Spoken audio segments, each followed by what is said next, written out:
From PC Gamer, Mr. Sean Prescott. Mark Jr., do you know who Tim Sweeney is? Not at all, dude. All Sweeney right. Todd? No, he What? is the co-founder of Epic Games and the co-creator of Unreal Engine. You know, one of Okay, the well, most I like the popular Unreal game Engine. engines in the Yeah. world. It's a good engine. A few months ago, he lost his shit about the Windows Universal Platform.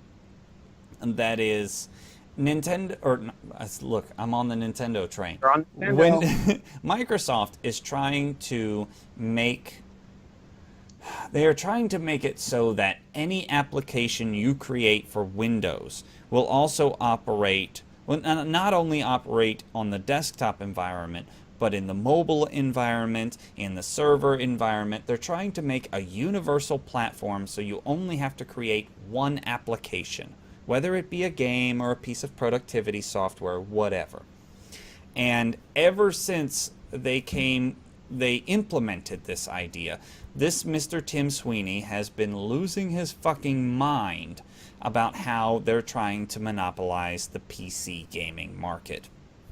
And in his latest rant, in an interview with Edge magazine, damn it, I keep hitting my mic, sorry. That's what I get for gesticulating. Okay, let me throw you some quotes. He says, quote, "There are two programming interfaces for Windows, and every app has to choose one of them. Every Steam app, every PC game for the past few decades has used Win32, WIN32. It's been both responsible for the vibrant software market we have now. The Windows Universal Platform is seen as an antidote to viruses and malware that have been created using the Win32 platform." Now, he goes on to say, quote, "The risk here is that if Microsoft convinces everybody to use UWP, the Universal Windows Platform, then they phase out Win32 apps. If they can succeed in doing that, then it's a small leap to forcing all apps and games to be distributed through the Windows Store." End quote. That's not the end of the quote, but that's where I'm stopping. You guys remember how Microsoft phased out Windows for DOS? Or how they phased out Win16 apps? How they're gonna phase out Win32 apps? I don't even know what the fuck you're talking about. Gibberish, dude. Okay, Gibberish. okay. Imagine Gibberish. there are a select few ways of making programs, right? Right, okay. In the beginning, it was DOS. You remember DOS, right? You had to do everything through a command prompt. Everything was text. Backslash something. Yeah, I remember that. Okay. Programs in the beginning, if you wanted to make a program to run on a Microsoft operating system, you made them in DOS. Eventually, they made Win16, short for Windows 16-bit. DOS got phased out. Then they made Win32, that is 32-bit application interface, or however you want to describe it, a 32-bit way of making applications. They phased out Win16. Now, this guy, Tim Sweeney, thinks the fact that they're making the Windows Universal Platform, which is a 64-bit platform, which all of our every computer made in the last fucking, I'd say 5 to 7 years is a 64-bit system. In doing so, they are trying to phase out Win32 apps. Duh. But according to Tim Sweeney's conspiratorial mind, in doing so, they are trying to force everyone to operate through the Windows Store, as if Windows completely took over when Win32 replaced Win16, or Windows completely took over when Win16 took over DOS. It doesn't make any sense. It's just a progression of technology. I'm confused. And you're going to tell me MacBooks and Apple have to go through Windows Store in order to get their apps? No. That's not how that works at all. Nope. No, you go through the Mac system, whatever the fuck it's called. I don't know, Apple Store or whatever. Yeah, whatever. Whatever it's called, I don't know. Fuck you, Well, Apple. they use Unix. Okay. All right. Sounds Their as bad as applications Linux. are built on Unix. Linux is built on Unix. Yay. Fuck you, Linux.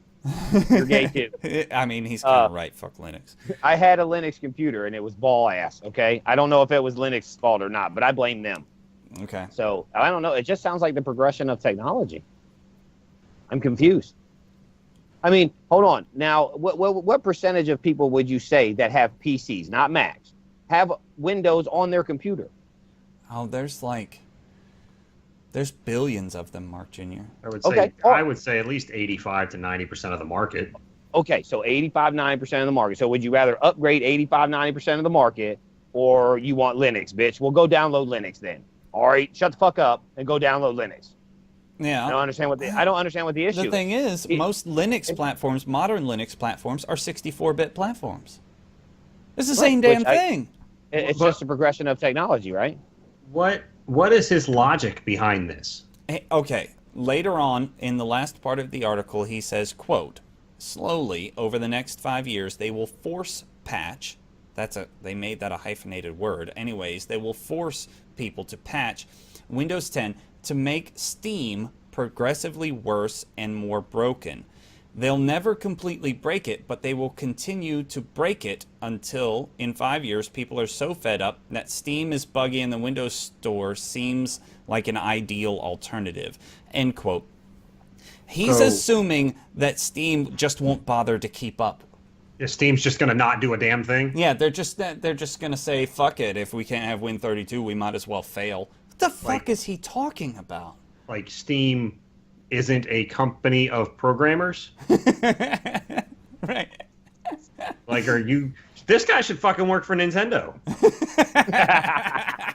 What the That's a good fit. You just keep upgrading. That's how it works. And the Windows Store will never seem like an ideal alternative because the Windows Store is crap.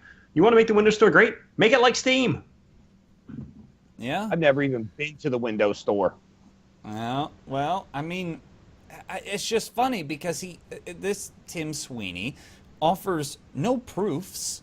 He offers no evidence, and he runs on the speculation that nobody is going to be able to keep up with 64-bit applications or the Windows Universal Platform. Hello, people have been making 64-bit applications since you could put more than 4 gigs of memory in your computer.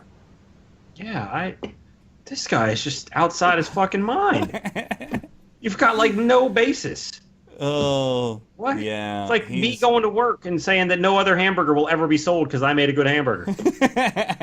It doesn't make any sense at all. Hamburgers, Nate. Not by anything other than making one. That's if that was true, McDonald's and all them wouldn't exist, homie. So, right, there's the flaw in his logic. Oh, it's his logic is extremely flawed, dude. You don't make any sense whatsoever, dude. So I mean, I'd love to hear what his logic is. If you got some logic behind it there, Mr. Sweeney, you're welcome to tell me. No, he didn't offer any logic other than the insinuation that nobody can keep up with Windows. But Windows is not the be all end all. I mean, it kind of is as far as the operating system is concerned, but as far as programming is concerned, there are tons of people well ahead of them. Yeah, and I know a lot of people see Windows or Microsoft as the devil's fucking stepchild when in fact they're just a collection of people trying to earn a wage and make new technologies. Oh, Apple is the Antichrist, Dick. Apple. Phone sales are down for Apple. I'm not saying that's great, but that's fantastic.